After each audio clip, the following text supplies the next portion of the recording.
A lot of people feel pelvic discomfort, but they're not really sure what is causing it. It can feel like your pelvis is off.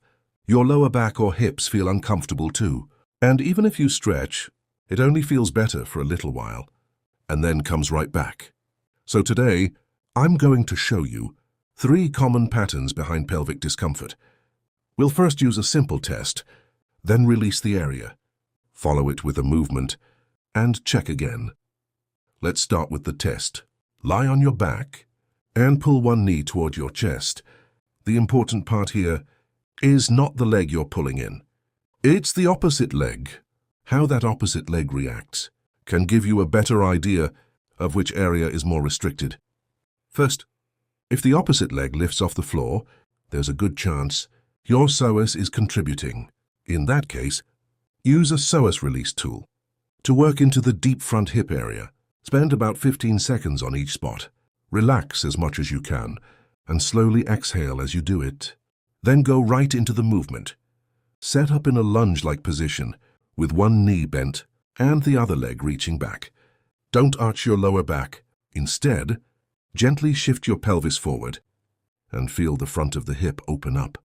Then come back slightly and move forward again. The goal is not to force a stretch, but to help your body actually use the range you just opened up. Once you've done that, go back and retest. See if the opposite leg stays down a little better. Second, if the opposite knee straightens on its own, your rectus femoris may be playing a bigger role. Before that, use a foam roller on the rectus femoris first. Spend about 15 seconds on each spot. Relax as much as you can and slowly exhale as you do it. Then sit on a chair. Keep your torso tall without overarching your back and lift one knee up. Instead of thinking about straightening the knee, think about pushing it forward.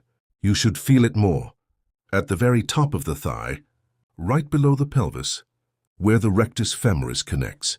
The key here is not just using the front of the thigh hard, but feeling that connection without letting your pelvis collapse. Do a few slow reps, then lie back down and test again. See if that knee stays a little more bent this time. Third, if the opposite leg moves out to the side, that usually points more toward the TFL. When this area is overactive, the front and side of the hip can feel tight, and the leg may keep drifting outward. For this one, use a foam roller on the TFL area first. Spend about 15 seconds on each spot. Relax as much as you can, and exhale as you go.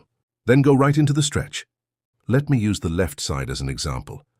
Place your left hand on the wall, and let's say the left leg is the side you want to stretch.